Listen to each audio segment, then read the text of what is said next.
നമസ്കാരം. കണ്ണൂരിലെ പാനൂരിനടുത്ത പാലത്തായിയിലെ UP സ്കൂളിൽ പഠിച്ചിരുന്ന ഒരു കൊച്ചു പെൺകുട്ടി, 10 വയസ്സും 6 മാസവും മാത്രം പ്രായമുണ്ടായിരുന്ന പെൺകുട്ടി. ആ പെൺകുട്ടിയെ അതിക്രൂരമായ ലൈംഗിക വൈകൃതങ്ങൾക്ക് വിധേയമാക്കിയ ആ സ്കൂളിലെ മലയാളം അധ്യാപകൻ, 4ാം ക്ലാസ്സിൽ പഠിക്കുന്ന പെൺകുട്ടിയെ ലൈംഗിക വൈകൃതങ്ങൾക്ക് വിധേയമാക്കിയ ആ സ്കൂളിലെ മലയാളം അധ്യാപകൻ പത്മരാജൻ, അദ്ദേഹം BJPയുടെ തൃപ്രങ്ങോട്ടൂർ പഞ്ചായത്ത് പ്രസിഡന്റ് കൂടിയായിരുന്നു. അപ്പോൾ ആ സംഭവത്തിൽ കേരളം മുഴുവൻ വലിയ ചർച്ചകളുണ്ടായ ഒരു സംഭവമാണ്. ആദ്യമൊക്കെ അതിനെ പ്രതിരോധിക്കാൻ വേണ്ടി പത്മരാജനും BJPയും പറഞ്ഞത്, ഇദ്ദേഹം ഫേസ്ബുക്കിൽ പൗരത്വ ഭേദഗതി ബില്ലിനെക്കുറിച്ച് ഒരു പോസ്റ്റ് ഇട്ടിരുന്നു, അതിൻ്റെ പ്രതികാരത്തിനാണ് ഇത്തരം ഒരു പ്രവർത്തനം നടത്തിയതെന്നാണ്.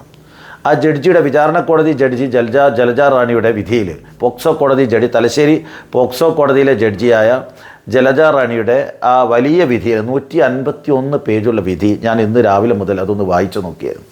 അപ്പോൾ ആ വിധിയിൽ വളരെ കൃത്യമായിട്ട് പറയുന്നുണ്ട്, ഒരു കൊച്ചു പെൺകുട്ടി എന്തിനാണ് അല്ലെങ്കിൽ ഇതേക്കുറിച്ച് ഒന്നും അറിയാത്ത, പൗരത്വ ഭേദഗതി ബില്ല് എന്താണെന്ന് പോലും അറിയാത്ത, പിതാവ് മരണപ്പെട്ടു പോയ ഉമ്മയോടൊപ്പം താമസിക്കുന്ന ഒരു കൊച്ചു പെൺകുട്ടി സ്വന്തം ജീവൻ അല്ലെങ്കിൽ സ്വന്തം ഭാവി മുഴുവൻ നശിപ്പിച്ച്, അല്ലെങ്കിൽ ആ കുടുംബത്തിൻ്റെ ഭാവി നശിപ്പിച്ചിട്ട് ഇങ്ങനെ ഒരു ആരോപണം ഉന്നയിക്കാൻ മാത്രം എന്താണ് ആ കുട്ടിക്ക് പൗരത്വ ഭേദഗതി ബില്ലുമായിട്ട് ബന്ധപ്പെട്ട് പ്രതികാരം ഉണ്ടാവാൻ കാരണം? ആ കുട്ടി രാജ്യം വിട്ടു പോകേണ്ടിയൊന്നും വരില്ലല്ലോ.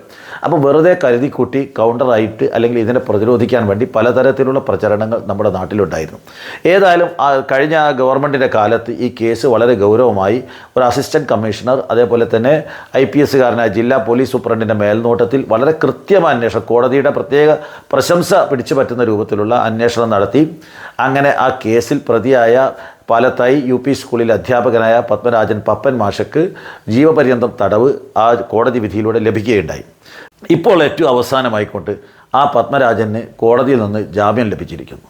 അദ്ദേഹത്തിനെതിരെയുള്ള ശിക്ഷ മരവിപ്പിച്ചിരിക്കുന്നു. എന്താ കാരണം? ബഹുമാനപ്പെട്ട കേരള ഹൈക്കോടതിയിൽ ഈ പത്മരാജൻ്റെ ജാമ്യത്തിനുള്ള ഹർജി വന്ന സമയത്ത്, ശിക്ഷ മരവിപ്പിക്കാനുള്ള ഹർജി വന്ന സമയത്ത്, ഒരു CI റാങ്കിലുള്ള വനിതാ പോലീസ് ഉദ്യോഗസ്ഥ സിവിൽ ഡ്രസ്സിൽ, യൂണിഫോം ഇടാതെ സിവിൽ ഡ്രസ്സിൽ ആ പെൺകുട്ടിയുടെ വീട്ടിൽ പോയിട്ട് മൊഴിയെടുക്കാനും ആ പെൺകുട്ടിയുടെയും രക്ഷിതാവിൻ്റെയും ഇക്കാര്യത്തിലുള്ള അഭിപ്രായങ്ങൾ ചോദിച്ചറിഞ്ഞ് കോടതിയിൽ പ്രത്യേകമായി സമർപ്പിക്കണം എന്നായിരുന്നു ഹൈക്കോടതി നിർദ്ദേശിച്ചിരുന്നത്.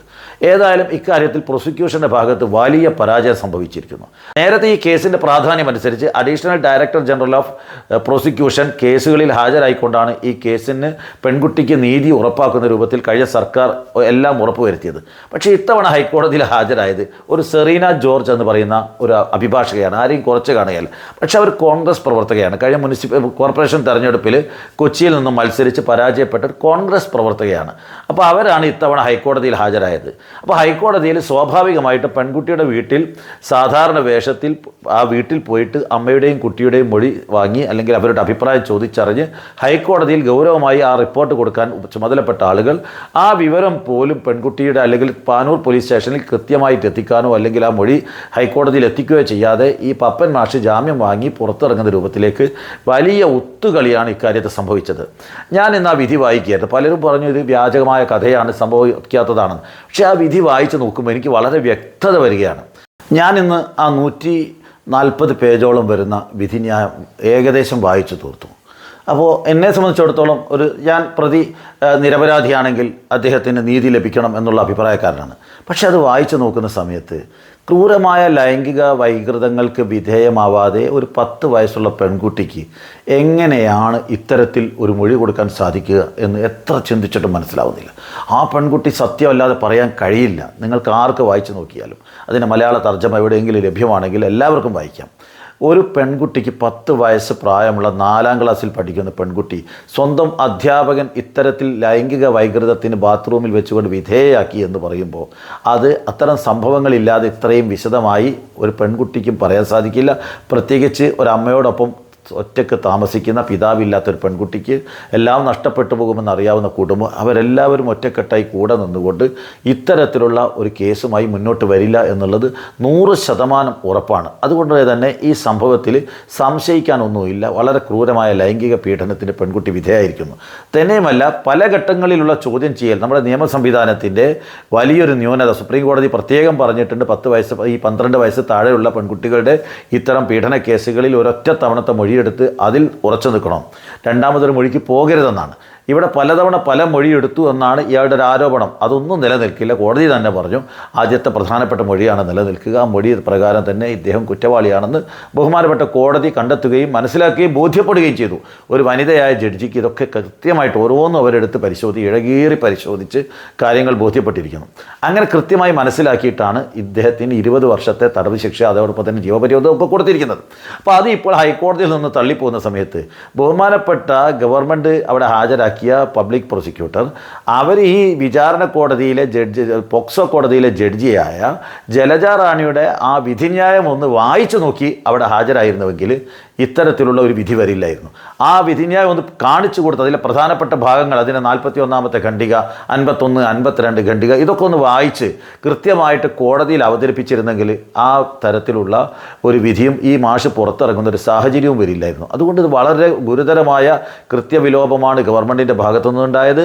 ഡയറക്ടർ ജനറൽ ഓഫ് പ്രോസിക്യൂഷൻ അദ്ദേഹമോ അദ്ദേഹത്തിൻ്റെ ഏറ്റവും സീനിയറായ അഭിഭാഷകരോ ഒന്നും ഹൈക്കോടതിയിൽ ഹാജരാവാതെ ഒരു സാധാരണ ഗവൺമെൻറ് ലീഡർ, അതും കോൺഗ്രസിൻ്റെ ഒരു പ്രാദേശിക നേതാവായിട്ടുള്ള ഒരാളെ ഹാജരാക്കിക്കൊണ്ടാണ് ഈ 10 വയസ്സുള്ള പെൺകുട്ടിയുടെ ഈ ക്രൂരമായ അനുഭവത്തിന് അവർക്ക് നീതി കൊടുക്കേണ്ട ഒരു സാഹചര്യത്തിൽ ആ നീതി കൊടുക്കേണ്ട കാര്യങ്ങൾ പ്രാഥമികമായിട്ട് വീട്ടിൽ പോയിട്ട് വിവരങ്ങൾ ശേഖരിക്കാനുള്ള നിർദ്ദേശം പോലും ലംഘിച്ചുകൊണ്ട് ഹൈക്കോടതിയിൽ വേണ്ട രൂപത്തിൽ കേസ് വാദിക്കാതെ വെറും 2 പാരഗ്രാഫിൽ വളരെ ദുർബലമായ വാദങ്ങളാണ് അവർ ഹൈക്കോടതിയിൽ ഉന്നയിച്ചത്. ഞാനത് വായിച്ചു നോക്കുകയായിരുന്നു. ഞാൻ എല്ലാം നോക്കിയിട്ട് എൻ്റേതായ വിജ്ഞാനത്തിലെല്ലാം വായിച്ചു നോക്കിയാണ് ഞാൻ കാര്യങ്ങൾ പറയുന്നത്. വെറുതെ പറയുന്നതല്ല. ഗവൺമെൻറ്റിൻ്റെ ഭാഗത്തു നിന്ന് ഗുരുതരമായ കൃത്യവിലോപമുണ്ട്. കുട്ടികളെ കൂട്ടി മുഖം കെട്ടിക്കൊണ്ട് സമരം നടത്തിയ ആളുകളും അതേപോലെ തന്നെ സമരം ചെയ്ത രാഷ്ട്രീയ പാർട്ടികളും ഒക്കെ തന്നെ ഒന്ന് കണ്ണ് തുറന്ന് കാണേണ്ടതുണ്ട്. ഇന്ത്യൻ യൂണിയൻ മുസ്ലിം ലീഗും അതേപോലെ തന്നെ കോൺഗ്രസും ഒക്കെ എത്രയോ സമരങ്ങൾ ചെയ്തതാണ്. നിങ്ങളുടെ ഭരണത്തിൽ പാലത്തായി പീഡന കേസിലെ പ്രതിയായ പപ്പൻ മാഷി BJPയുടെ നേതാവിനെ നിങ്ങൾ പുറത്തുവിട്ടിരിക്കുന്നു. നിങ്ങളും BJPയും തമ്മിലുള്ള ഡീലാണ്, നിങ്ങൾ തമ്മിലുള്ള രഹസ്യ കരാറുകളാണ്. തെരഞ്ഞെടുപ്പിലെ നിങ്ങൾ തമ്മിലുള്ള രഹസ്യ കരാറുകളുടെ ഭാഗമായിട്ടാണ് ഇത്തരത്തിലുള്ള ഒരു വിധി ഹൈക്കോടതിയിൽ നിന്നുണ്ടായിരിക്കുന്നത്. കരുതിക്കൂട്ടിയാണ് സീനിയർ അഭിഭാഷകരെ മാറ്റിക്കൊണ്ട് ഒരു ജൂനിയറായ കോൺഗ്രസിൻ്റെ പ്രാദേശിക നേതാവായ ഗവൺമെൻറ് ലീഡർ കേസിന് ഹാജരായത്, കാര്യങ്ങൾ അവതരിപ്പിക്കാതിരുന്നത്.